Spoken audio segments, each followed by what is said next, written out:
시간 우리 함께 기도하실 때 오늘 주의 성령이 이 시간 이곳에 임하셔서 우리의 예배와 찬양 받으시옵고 또 이 한 주에 우리의 삶을 다스려 주옵소서. 한 주간 지었던 우리의 죄와 불순종과 연약함 용서하여 주옵시고 오늘의 예배를 통하여 또 이 한 주간을 살아갈 수 있는 새 힘과 새 능력 부어 주옵소서. 우리 함께 기도하며 예배의 자리로 나아가겠습니다. 기도하겠습니다.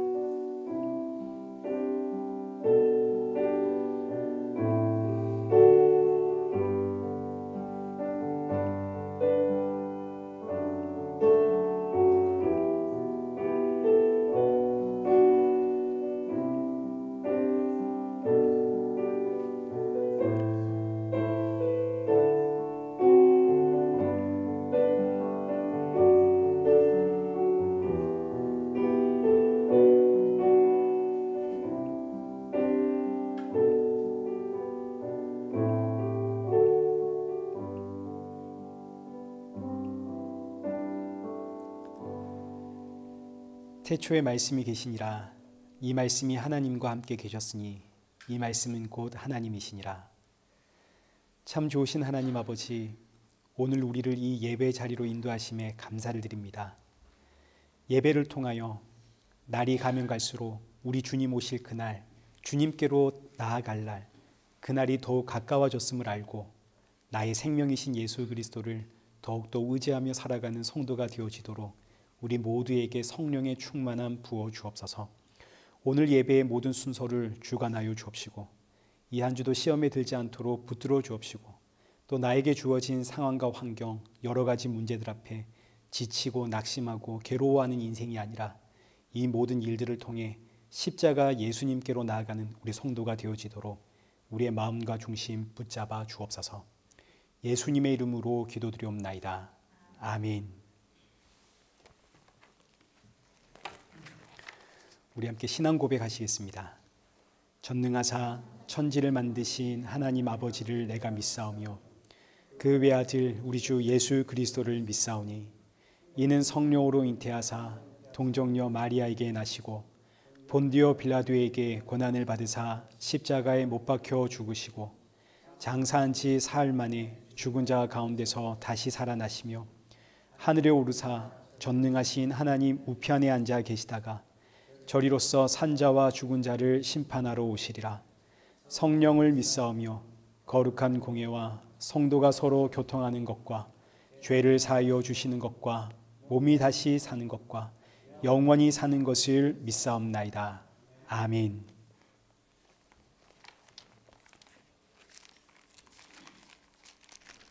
우리 교독문 제57번을 우리 함께 교독하겠습니다. 여호와여, 내가 깊은 곳에서 주께 부르짖었나이다.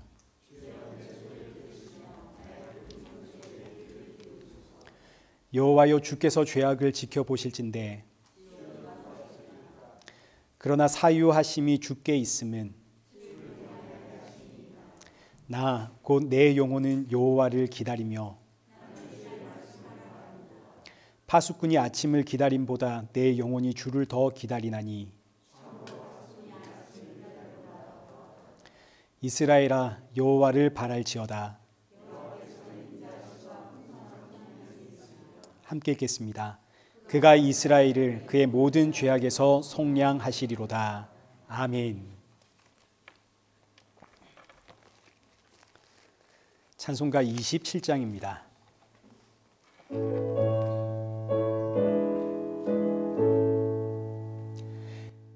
빛나고 높은 보좌와 그 위에 앉으신 주 예수 얼굴 영광이 해같이 빛나네. 해같이 빛나네. 지극히 높은 위엄과 한없는 자비를 무천사 소리 합하여 늘 찬송 드리네. 늘 찬송 드리네. 죽을 나를 살리려 떠나서 그 부끄러운 십자가 날 위해 지셨네. 날 위해 지셨네. 나 이제 생명 있음은 주님의 은혜요. 저 사망 권세 이기니 큰 기쁨 넘치네. 큰 기쁨 넘치네. 주님의 보좌 있는데 전한 몸 이르러 그 영광 몸소 배울 때 내 기쁨 넘치리. 내 기쁨 넘치리.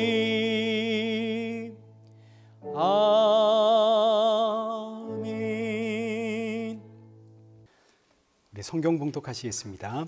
오늘 보실 말씀은 요한복음 13장 21절에서 35절까지의 말씀입니다.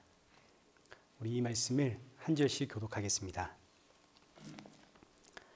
예수께서 이 말씀을 하시고 심령이 괴로워 증언하여 이르시되 내가 진실로 진실로 너희에게 이르노니 너희 중 하나가 나를 팔리라 하시니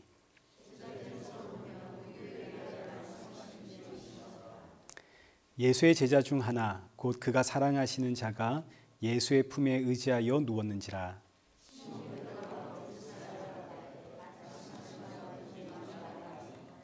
그가 예수의 가슴에 그대로 의지하여 말하되 주여 누구니까?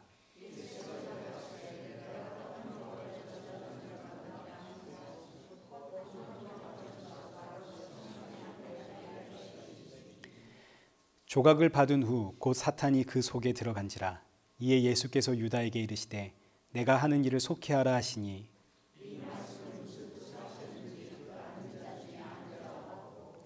어떤 이들은 유다가 돈꾀를 맡았으므로 명절에 우리가 쓸 물건을 사라 하시는지 혹은 가난한 자들에게 무엇을 주라 하시는 줄로 생각하더라. 그가 나간 후에 예수께서 이르시되 지금 인자가 영광을 받았고 하나님도 영광을 받으셨도다.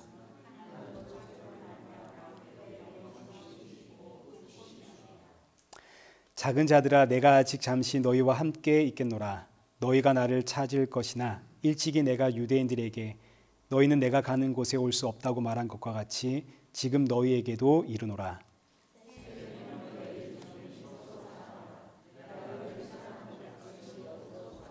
함께 읽겠습니다.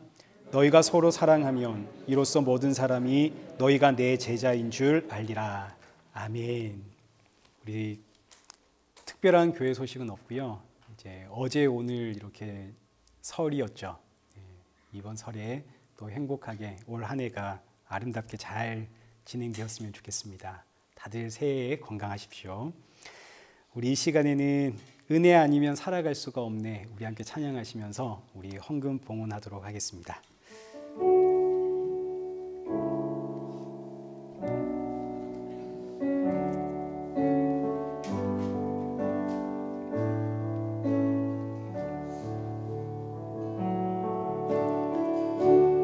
은혜 아니면 살아갈 수가 없네.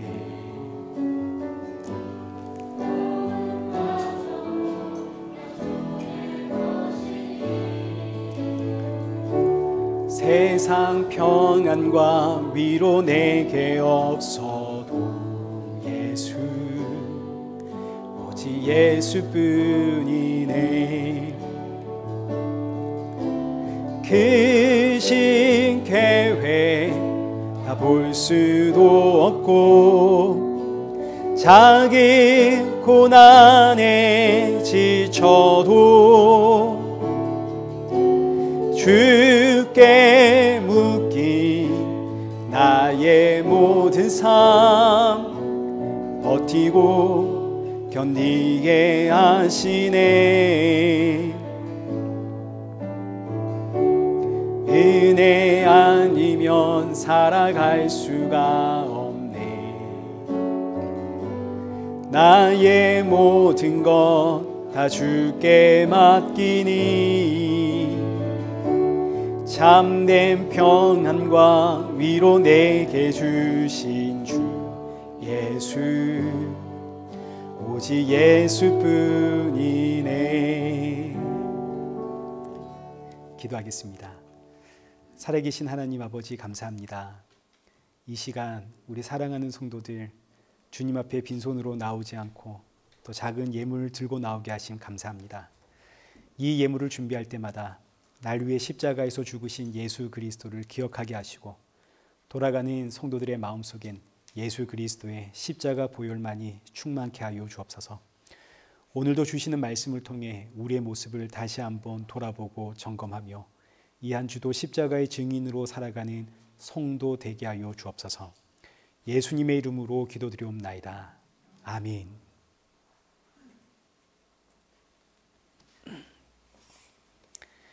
오늘 본문은 요한복음 13장 21절에서 35절입니다. 새 계명, 새 언약이라는 제목으로 오늘 본문의 말씀을 우리 함께 살펴보도록 하겠습니다.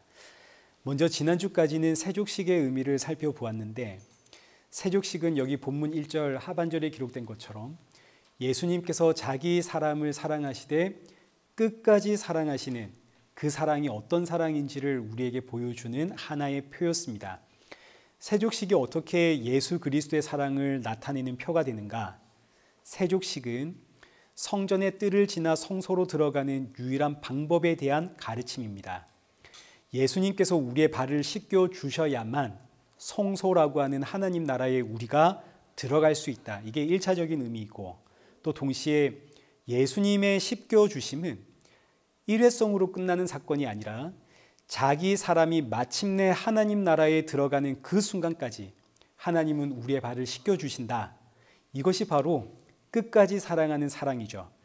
예수님은 지금도 너와 나의 발을 씻겨주고 계시고 지금 이 순간에도 내 발을 씻겨주고 계시기에 우리가 하나님의 백성이라 칭함을 받고 또 마침내 하나님 나라에 들어가게 됩니다. 이게 바로 예수님께서 우리에게 주시는 사랑, 끝까지 사랑하는 사랑. 그리고 이 사랑이 이제 오늘 우리 본문의 주제가 되는 새 계명, 새 언약입니다. 여기 34절 보십시오. 새 계명을 너희에게 주노니 서로 사랑하라. 내가 너희를 사랑한 것 같이 너희도 서로 사랑해라. 예수님께서 우리에게 주시는 새 계명입니다. 사랑. 그런데 이게 어떤 사랑이냐면 끝까지 사랑하는 사랑이죠. 이 사랑을 풀어서 설명한 것이 여기 이 34절의 말씀입니다. 내가 너희를 사랑한 것 같이 너희도 서로 사랑해라. 이 말씀이 어떤 의미인가 이거 이제 우리가 살펴보기 전에 먼저 새 계명을 주었다는 의미는 그동안 가지고 있었던 계명이 따로 있었다는 뜻입니다. 이걸 우리가 옛 계명이라고 부르게 되는데 여기서 우리가 잘 알듯이 구약과 신약이 구분이 되는 겁니다. 예수님께서 우리에게 새 계명을 주시기 전까지 모세가 시내산에서 하나님으로부터 받은 계명을 옛 계명, 옛 언약, 이 옛 언약이 기록된 성경을 구약이라고 하죠. 그리고 예수님 이 땅에 오셔서 오늘 본문에 기록된 것처럼 새로운 계명을 우리에게 주시는데 이 새 계명을 받아서 기록한 것이 신약입니다. 그러니 이제 자연스럽게 신약 성경의 주제는 무엇인가? 사랑이 되겠죠.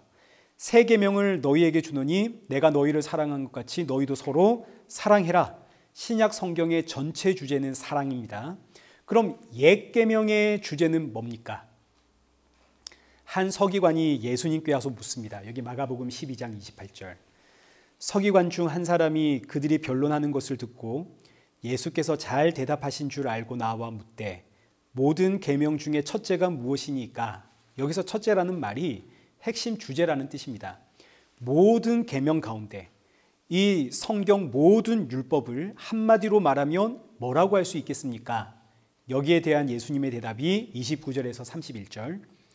예수께서 대답하시되 첫째는 이것이니 이스라엘아 들으라. 주 곧 우리 하나님은 유일하신 주시라.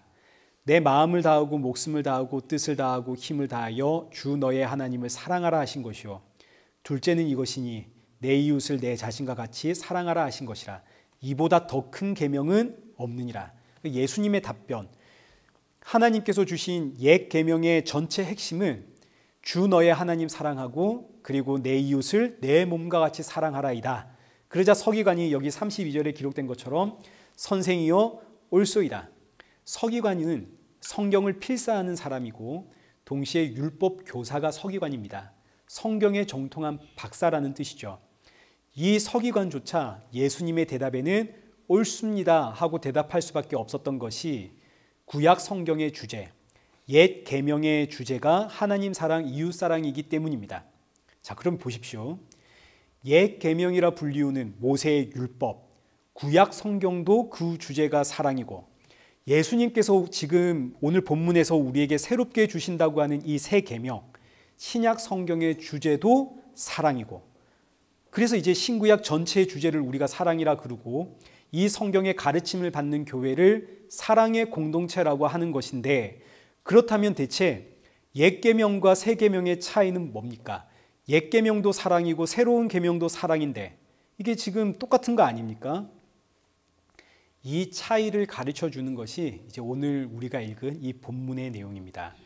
21절부터 30절까지는 옛 계명의 사랑이란 어떤 사랑이고 그리고 이 계명이 어떻게 성취되었는가를 우리에게 가르쳐 주고, 31절부터 35절은 새 계명은 어떤 사랑인지 그리고 이 새 계명이 옛 계명과 어떤 차이가 있는지를 이제 우리에게 알려줍니다.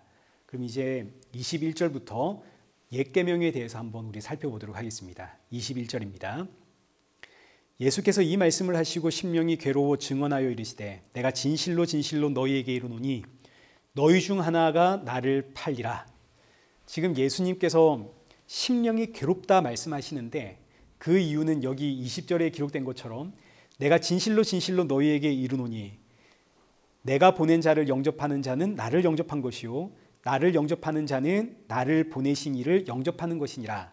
지금 이 말씀은 그동안 예수님께서 누차 반복하고 반복하며 강조했던 말씀이고 또 이제 앞으로도 자꾸 반복될 말씀입니다. 나를 본 자는 아버지를 본 것이고 나를 믿는 자는 아버지를 믿는 것이고 나를 영접하는 자는 아버지를 영접하는 것이고, 이 말씀은 한마디로 말하면 내가 바로 하나님이다 이런 뜻이죠. 그러나 아무도 이 말씀의 의미를 깨닫지를 못합니다. 지금 영생의 비밀이 여기에 있고 예수님께서 영생의 비밀을 이렇게 여러 번 아주 반복하며 강조하며 가르쳐 주시는데 내가 길이고 진리요 생명이다 아무리 말씀해 주셔도 제자들이 깨닫지를 못하니 예수님의 심령이 괴로운 거죠. 그래서 예수님 십자가에서 죽으시는 겁니다. 죽는 것 외에는 방법이 없다 이거죠. 예수님 죽으셔야만 이들 안에 영으로 임재하여 이 말씀의 의미를 깨닫게 해주시거든요. 자, 그리고 두 번째, 여기 21절 하반절에 기록되어 있는 것처럼 내가 진실로 진실로 너희에게 이르노니 너희 중 하나가 나를 팔리라. 지금 이 자리가 최후의 만찬 자리입니다. 예수님과 제자들이 함께하는 마지막 시간입니다. 이 말씀을 듣고 있는 이들은 예수님의 12제자들, 3년 동안 예수님의 말씀을 들었고 배웠고 또 예수님과 함께 눕고 함께 자고 함께 걷고 예수님이 행하신 그 모든 놀라운 일들을 보았을 뿐만 아니라 예수님으로부터 능력도 받아서 귀신도 쫓아내고 병도 고쳐냈던 그런 제자들입니다. 그런데 이들 중에 하나가 나를 팔리라. 이 말씀은 가룟 유다를 향한 말씀이기도 하지만, 그러나 여러분 사실 생각해 보십시오. 제자들 가운데 가룟 유다만 예수님을 팔았습니까? 베드로는 예수님 안 팔았나요? 예수님 잡히시던 날 밤 베드로는 3번이나 그것도 저주하고 맹세하며 예수님 팔았습니다. 이제 오늘 읽지 않았지만 다음 주에 보겠지만 36절과 37절 보십시오. 시몬 베드로가 이르되 주여 어디로 가시나이까? 37절 베드로가 이르되 주여 내가 지금은 어찌하여 따라갈 수 없나이까? 주를 위하여 내 목숨을 버리겠나이다. 이게 지금 베드로만의 고백이 아닙니다. 똑같은 사건을 기록하고 있는 마태복음 26장 35절 말씀 보시면 베드로가 이르되 내가 주와 함께 죽을지언정 주를 부인하지 않겠나이다 하고 모든 제자도 그와 같이 말하니라. 보십시오. 베드로만의 고백이 아니죠.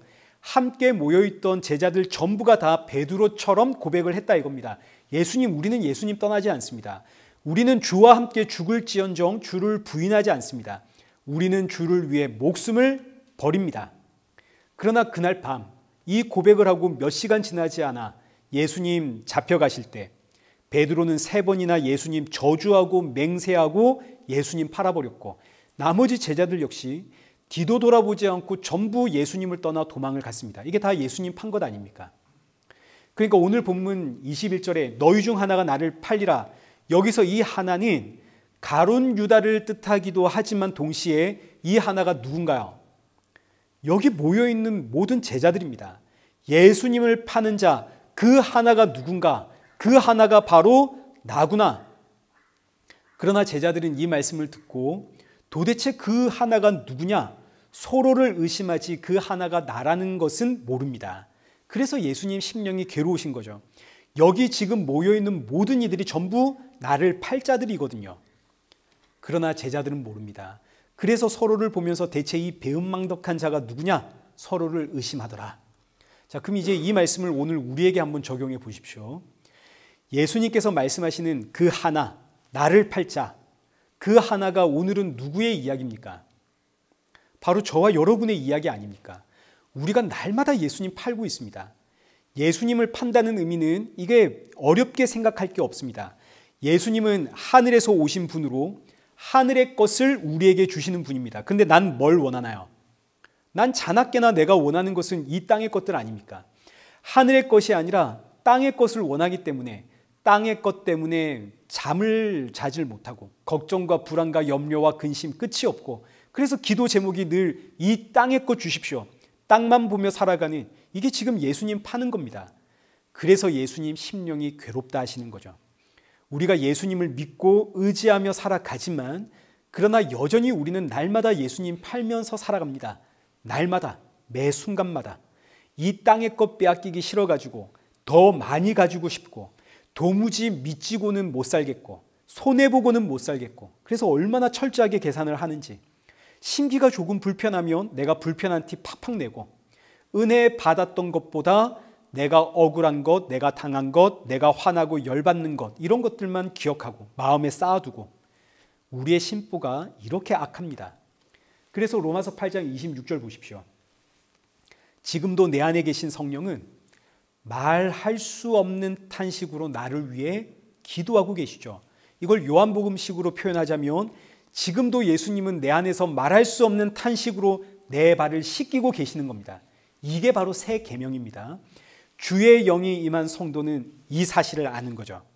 그래서 오순절 주의 영이 임하자 베드로가 모인 무리들에게 설교를 하는데 그 설교의 내용이 여기 사도행전 2장 36절 그런즉 이스라엘 온 집은 확실히 알지니 너희가 십자가에 못 박은 이 예수를 하나님이 주와 그리스도가 되게 하셨느니라.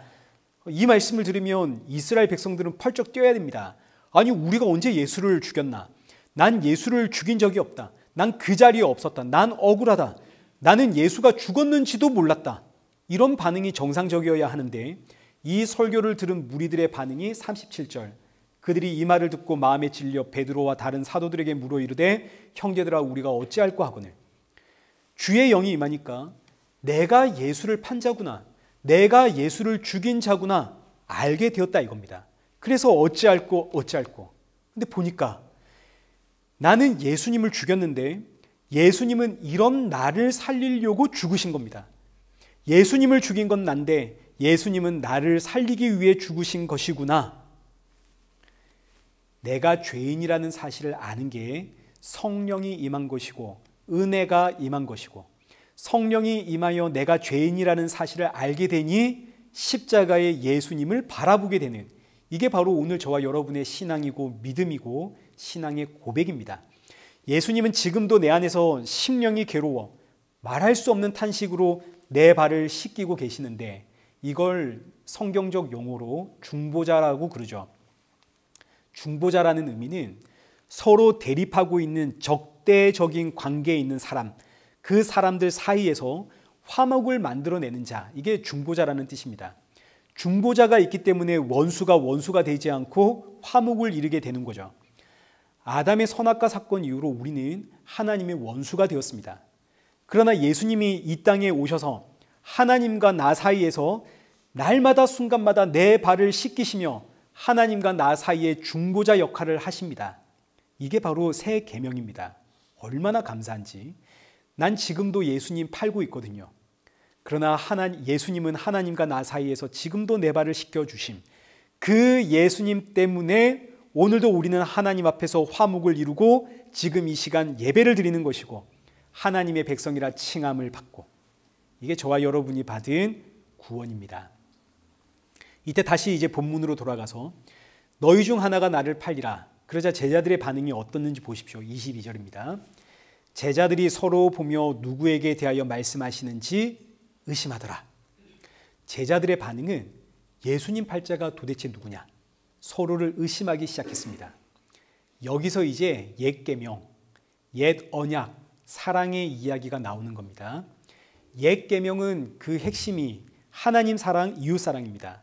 이때 이웃 사랑은 그냥 단순히 사랑이 아니라 원수까지 사랑하는 사랑입니다. 여기 레위기 19장 18절을 보십시오. 원수를 갚지 말고 동포를 원망하지 말며 내 이웃 사랑하기를 내 자신과 같이 사랑해라. 나는 여호와니라. 율법에 분명하게 명시하고 있습니다. 원수를 갚지 마라. 원수를 원망하지도 마라. 오히려 내 자신처럼 사랑해라. 그럼 이제 제자들, 예수님께서 너희 중 하나가 나를 팔리라. 그럼 이제 어떻게 해야 되나요? 그놈이 누구냐? 잡아서 족쳐야 됩니까? 아니면 율법을 따라 우리 가운데 누군가가 예수님을 파는구나. 그래도 우리는 서로 사랑하며 살아야지. 내 몸처럼. 어떻게 해야 되나요? 옛 계명을 따르자면 누가 예수님을 우리 가운데 누가 판다고 하더라도 그래 괜찮아. 사랑하고 용서하고 막 내 몸처럼 이래야 되겠지만 이게 상식적으로 말이 되나요? 안 되나요? 말이 안 되죠. 오늘 여러분의 부모라고 한번 생각해 보십시오. 누가 내 부모를 판댑니다. 죽인답니다. 그럼 나는 그 이야기를 듣고도 이 사람이 내 부모를 팔 거구나. 내 부모를 죽일 거구나. 그래도 나는 이 사람 내 몸처럼 사랑해야지. 이 말이 되는 이야기인가요? 불가능하죠. 바로 이겁니다. 옛 계명은 사람이 도무지 지킬 수가 없는 불가능한 계명입니다. 마태복음 16장 16절, 어떤 사람이 와서 예수님께 묻습니다. 선생이여, 내가 무슨 일을 해야 영생을 얻습니까? 예수님의 대답이 19절, 내 이웃을 내 몸처럼 사랑해라. 그러자 이 사람이 내가 내 이웃을 내 몸처럼 모든 것을 지키며 살았습니다. 예수님 주시는 말씀이 21절, 그렇다면 너의 소유를 팔아 가난한 자들에게 전부 나눠주고 너는 나를 따라라.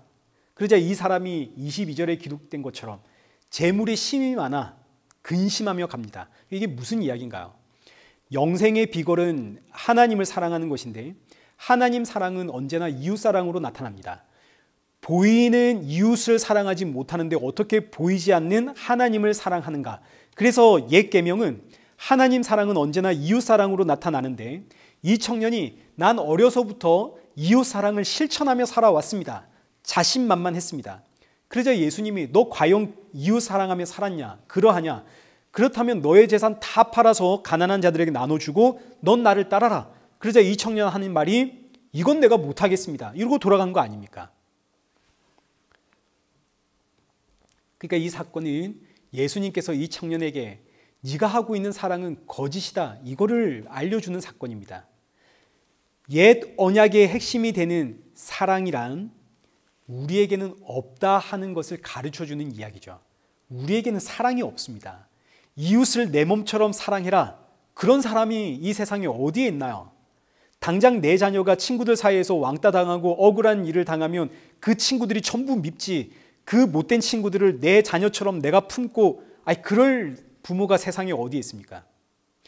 옛 언약은, 사랑은 이 땅에 태어난 인생 가운데는 아무도 지킬 수가 없는 불가능한 계명입니다.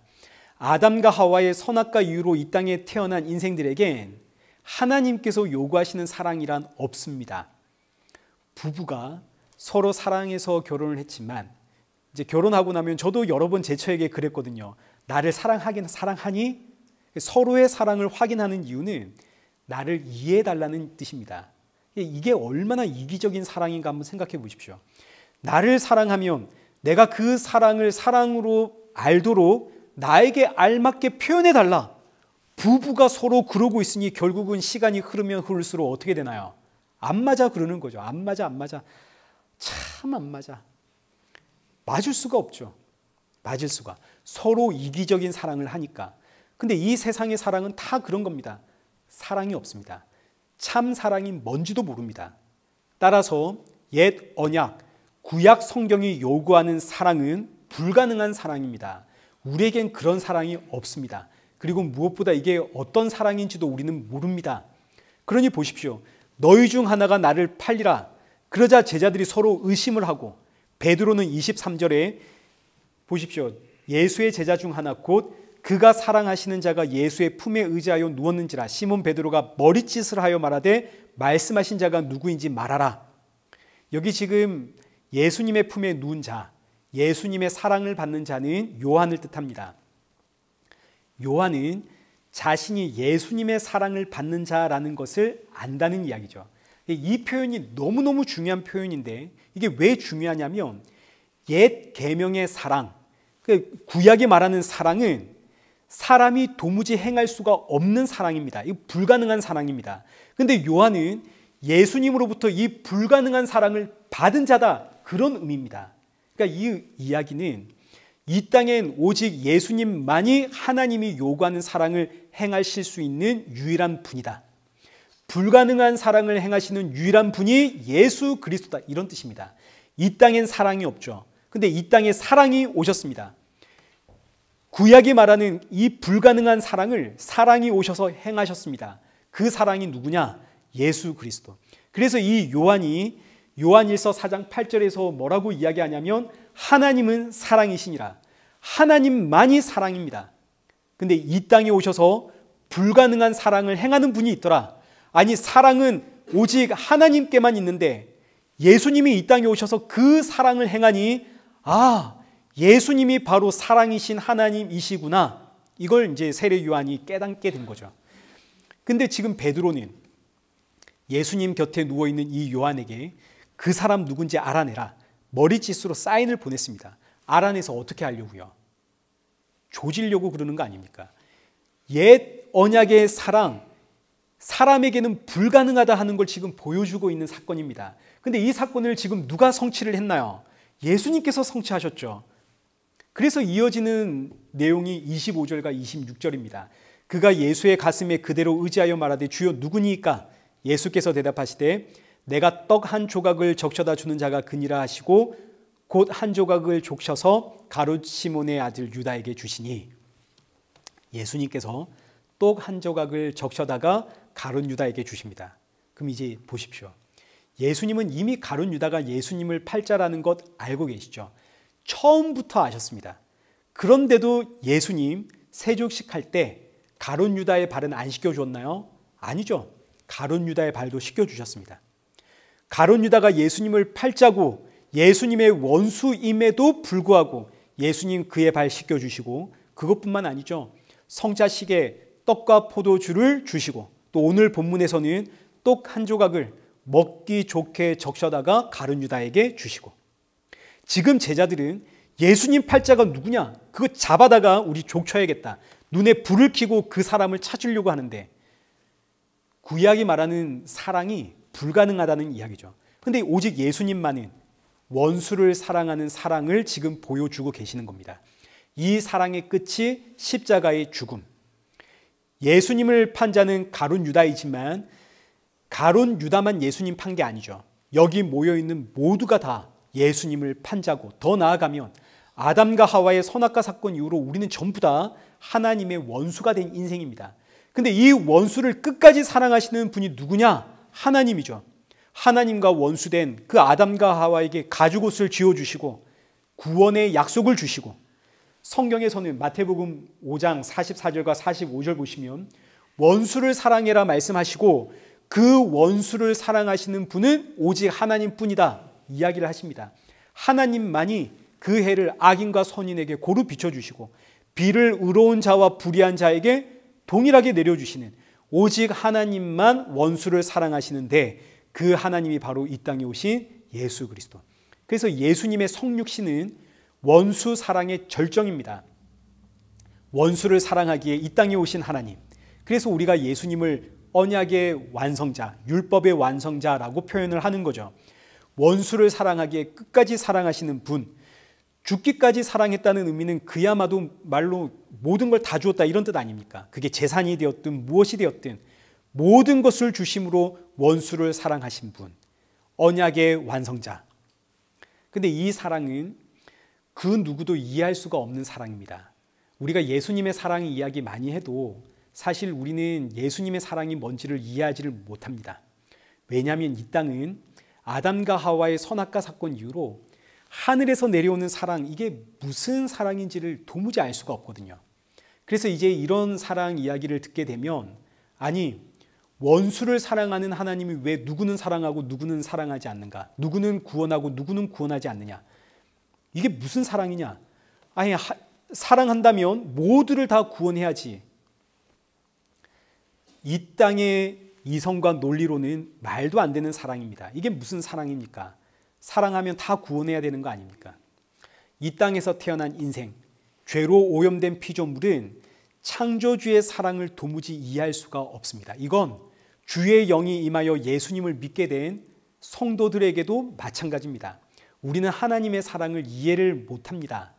그저 우리가 아는 것은 난 죽을 수밖에 없고 죄의 심판과 죄의 저주를 받을 수밖에 없는데 이런 나를 구원해 주신 이 은혜를 우리가 사랑이라 표현하며 이 사랑에 감사할 뿐이지 우리는 하나님의 사랑을 이해를 못합니다. 이 사랑을 이해하는 날은 우리가 부활의 새 몸을 입고 새 하늘과 새 땅으로 가는 그날입니다. 이 땅에서 성도가 아는 것은 오직 하나, 하나님은 사랑이신데 그 사랑이 날 구원하신 예수님이시라. 예수님이 죄와 사망에서 나를 살리셨다는 사실, 이 은혜에 성도는 아멘하게 되는 것이고 이 말씀이 은혜로 나에게 임하기에 감동이 있고 감격이 있는 겁니다. 그러나 이 사랑을 우리가 설명해봐라 그러면 우리는 설명할 수가 없다고요. 왜냐하면 이 땅의 것으로는 도무지 설명할 수가 없는 사랑입니다. 하늘에서 내려온 것이거든요. 이 땅에서는 표현할 방법이 없습니다. 우리 역시 이해해서 이 사랑을 아는 게 아니라 믿음으로 이 사랑이 임했기 때문에 아는 겁니다. 그래서 이 사랑을 우리는 그저 은혜라고 말할 수밖에 없는 거죠. 자, 그럼 이제 보십시오. 21절에서 30절까지 옛 언약은 그 주제가 사랑인데 이 계명은 지킬 수 있는 계명인가요? 지킬 수 없는 계명인가요? 지킬 수 없죠. 사람에게는 불가능한 명령이 사랑해라입니다. 근데 이 계명을 완성하신 분이 계시죠. 예수 그리스도. 원수까지 사랑하심으로 옛 계명을 완성하신 예수님이 이제 예수님의 이름으로 우리에게 새로운 계명을 주시는데 그 계명이 오늘 본문 34절과 35절입니다. 새 계명을 너희에게 주노니 서로 사랑이라. 내가 너희를 사랑한 것 같이 너희도 서로 사랑이라. 너희가 서로 사랑하면 이로써 모든 사람이 너희가 내 제자인 줄 알리라. 이제 여기서 옛 계명과 새 계명의 차이가 나오는 겁니다. 옛 계명은 사랑이라. 물론 새 계명도 사랑해라입니다. 근데 완전히 다릅니다. 뭐가 다른가? 옛 계명은 우리 보고 사랑을 해라. 내가 사랑을 해야 되는 겁니다. 근데 이게 불가능하다는 게 다 드러났죠. 이 사랑이 가능하신 분은 오직 예수님뿐입니다. 예수님이 새로운 계명을 우리에게 주시는데 여기 34절 보시면 여기에 새 계명이 사랑입니다. 그러니까 이 새 계명이라는 자리에다가 사랑을 집어넣고 읽으시면 됩니다. 사랑을 넣어보십시오. 사랑을 너희에게 주노니, 이게 차이입니다. 이게 다른 겁니다. 옛 계명과 새 계명의 차이는 여기에 있는 겁니다. 옛 계명도 사랑이고 새 계명도 사랑인데 옛 계명은 내가 행해야 하는 사랑이었지만 새 계명은 사랑의 완성자요, 사랑 그 자체이신 예수님이 우리에게 사랑을 주시는 겁니다. 내가 너희에게 사랑을 주니 너희는 그 사랑을 전해라, 이겁니다. 사랑의 주체가 달라진 거죠. 옛 계명은 내가 사랑을 해야만 합니다. 불가능하죠. 새 계명은 내가 사랑을 하는 게 아니라 내가 받은 사랑을 전달하는 겁니다. 그래서 34절에 사랑을 너희에게 주노니, 이게 바로 새 계명이다. 그러니 너희는 이 사랑으로 서로 사랑해라. 서로 이 사랑을 나누어라. 그러니까 이제는 우리가 사랑을 하는 게 아닙니다. 내가 받은 사랑을 전하는 겁니다. 여러분, 하나님의 말씀입니다. 우리가 서로 사랑하십시다. 우리 서로 사랑합시다. 옆 사람하고 인사하십시오. 서로 사랑하십시오. 여러분, 이건 전부 다 옛 계명의 이야기입니다. 옛 계명. 이건 구약이 말하는 사랑입니다. 이건 이미 불가능하다는 게 다 드러났습니다. 여러분, 서로 옆 사람과 사랑하십시다 하고 인사하십시오 해가지고 서로 사랑하는 그런 사람이 어디 있나요?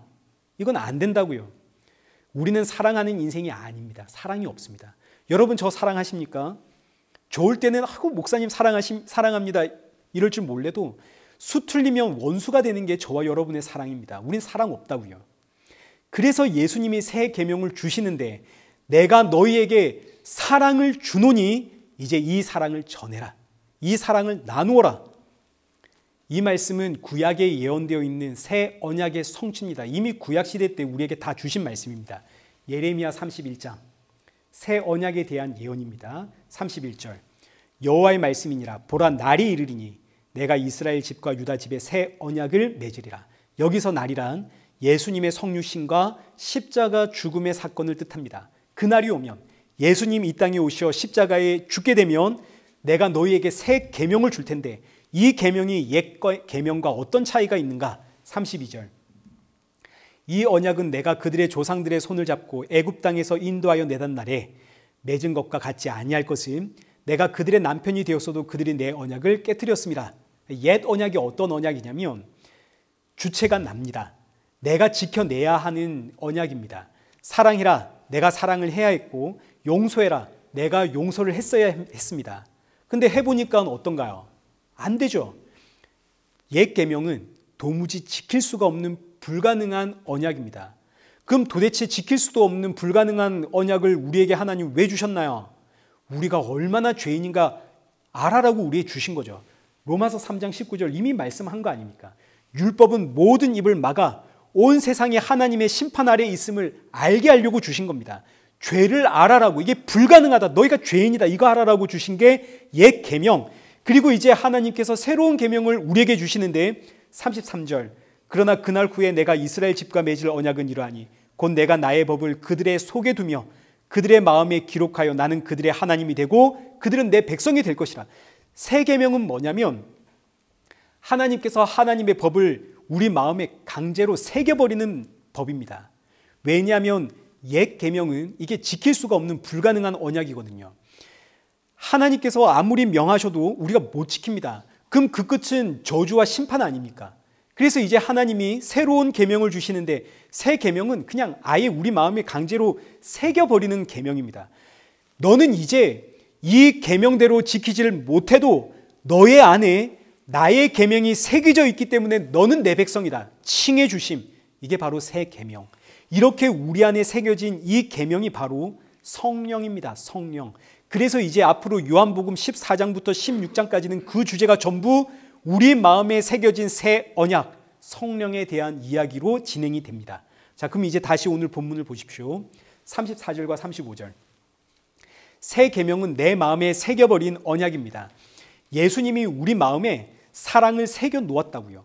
그리고 나서 하시는 말씀이 내가 너희 안에 사랑을 넣었으니 이제는 이 사랑을 서로 나누어라. 내가 너희 안에 새겨 놓은 사랑을 이젠 전해라 이겁니다.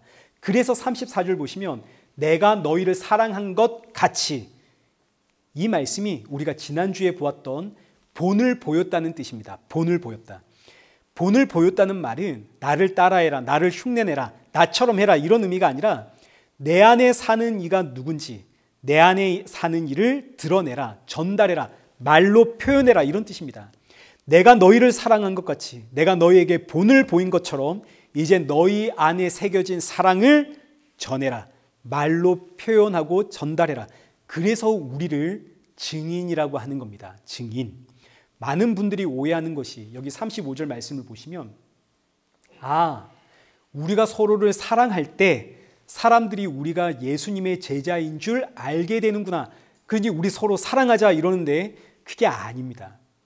우리는 사랑을 하는 존재가 아닙니다. 또 우리가 아무리 사랑을 해도 사람들은 우리가 예수님 믿는지 모릅니다.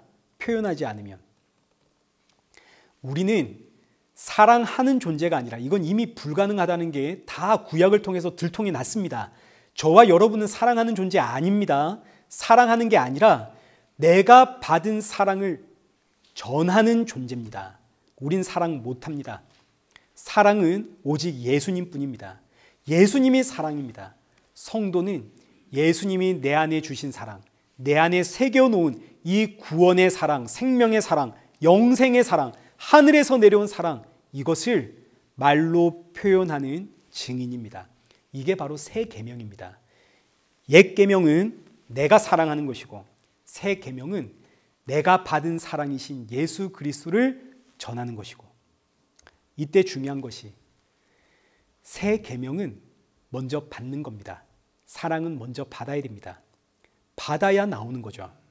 그래서 성도는 기도하는 겁니다. 쉬지 말고 기도해라. 무엇을 위해서? 오늘도 이 순간도 예수님으로 충만케 하소서. 내가 예수님으로 충만해져야만 내 안에 충만하신, 그래서 나에게 자유와 기쁨과 감사와 평안을 넣어주신 그 예수님 전달할 거 아닙니까? 내가 지금 예수님으로 충만해지지 않으면 나는 나로 충만해집니다. 내 안이 온통 내 욕망과 이 세상으로 가득 채워진다고요. 예수님으로 충만해지는 것, 이것이 바로 성도의 기도 제목이고, 내 안에 예수님으로 충만해지면 이게 바로 은혜입니다. 은혜. 그래서 은혜를 받은 자는 이 은혜가 너무너무 귀하고 이 은혜가 너무너무 좋기 때문에 은혜를 자꾸 더욱더 많이 사모하게 되는 것이고, 은혜를 아니까 은혜를 아는 자는 기도할 수밖에 없는 거죠. 오늘도 은혜 주십시오. 오늘도 예수님으로 충만케 해주십시오. 기도할 수밖에 없고, 그러니 기도하는 자는 날이 가면 갈수록 더욱더 예수님께로 나아가게 되고 긍정적인 순환이 일어나는 거죠. 그러나 이것보다 더 놀라운 사실은, 비록 오늘 내가 이 순간 예수님으로 충만해지지 못했다 하더라도, 그래서 지금 내 안이 세상 욕심과 이기심과 그리고 온갖 악한 감정이 지금 나를 사로잡고 있다 하더라도 지금 내 안에 뭐가 새겨져 있나요? 예수님의 사랑이 새겨져 있죠. 내 안에 새겨진 이 사랑을 보고 하나님은 그럼에도 불구하고 너는 내 자녀가 틀림없다. 넌 내 백성이다. 칭해 주심. 여러분, 이게 진짜 놀라운 은혜고 저와 여러분이 받은 복입니다. 여러분, 이 복을 묵상하십시오. 감사와 감격뿐입니다. 그러니 우리는 이 복을 자랑하지 않을 수가 없죠. 그래서 35절에 너희가 서로 사랑하면, 우리 보고 사랑하라는 이야기가 아닙니다. 너희 안에 있는 그 사랑, 그 예수 그리스도를 전하면, 너희가 나를 증거하면 모든 사람이 너희가 내 제자인 줄 알리라. 이건 너무너무 자연스러운 거죠. 사랑하는 성도 여러분, 우리에게 주신 복이 너무너무 복됩니다. 내 안에 새겨진 이 사랑, 내 안에 사시는 예수 그리스도, 난 정말 예수님 때문에 살아. 이 한마디가 누군가에겐 생명의 향기가 됩니다. 누군가가 이 말 한마디에 살아나는 겁니다. 우리는 이 생명의 향기를 뿜어내는 증인으로 부름을 받았습니다. 이 한 주도 우리에게 주신 이 귀하고 복된 사명을 잘 감당하며 살아가는 그런 저와 여러분 되시기를 축원합니다. 우리 함께 찬양하겠습니다. 다 표현 못해도.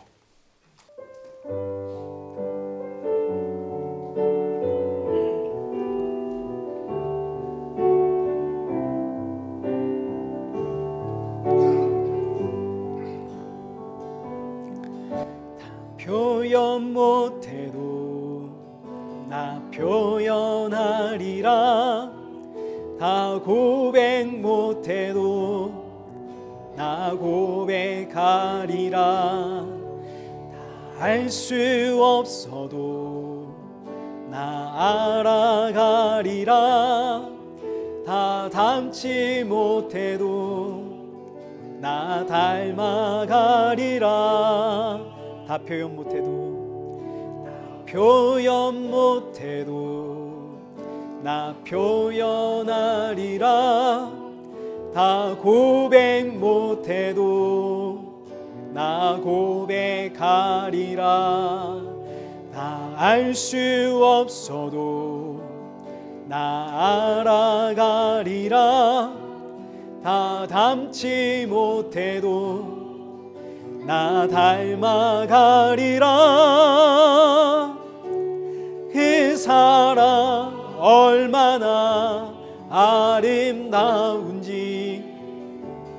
그 사랑 얼마나 날 부욕해 하는지, 그 사랑 얼마나 크고 놀라운지를, 그 사랑 얼마나 나를 감격하게 그 사랑 얼마나 아름다운지, 그 사랑 얼마나 아름다운지,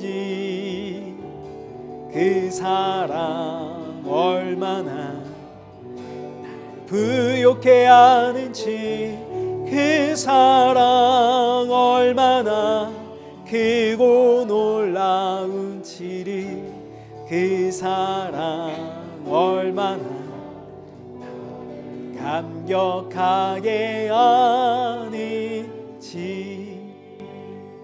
우리 시간 함께 마음을 모아 기도하실 때 오늘 우리에게 임한 이 새 언약, 내 마음에 새겨진 하나님의 사랑, 이 사랑의 보증으로 내 안에 임하신 성령, 이 은혜가 얼마나 귀한지, 이 은혜를 알기에 날마다 이 사랑의 은혜가 충만해지길 기도하며 이 사랑의 실체가 되시는 예수 그리스도를 담대히 표현하며 살아가는 그런 성도가 되어지도록 우리에게 성령의 충만함 부어 주옵소서. 우리 함께 기도하시고, 나의 모든 상황과 환경들이 나를 때로는 지치게 하고 힘들게 하지만, 그러나 이 모든 일들이 나를 십자가 앞에 세우는 은혜의 도구가 됨을 기억하며 모든 상황과 환경 가운데 감사할 수 있고 기뻐할 수 있고 웃을 수 있는 성도가 되어지도록 내 마음과 중심 붙잡아 주옵소서.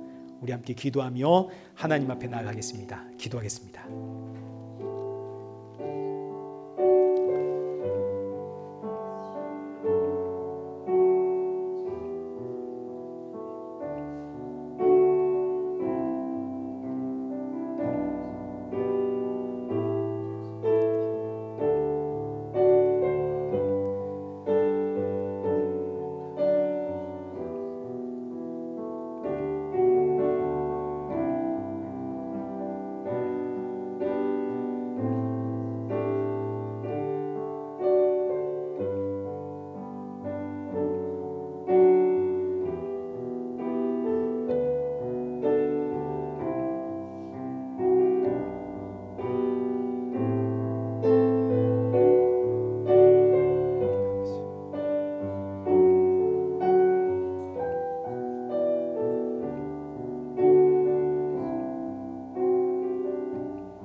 살아계신 하나님 아버지, 영죽을 우리에게 새 언약이 되시고 중보자가 되시는 예수 그리스도를 주시어 여전히 세상 일로 바쁘고 분주하고 또 틈만 나면 탕자처럼 예수님 버리고 떠나는 우리를 그럼에도 불구하고 내 자녀라 불러주시니 감사합니다.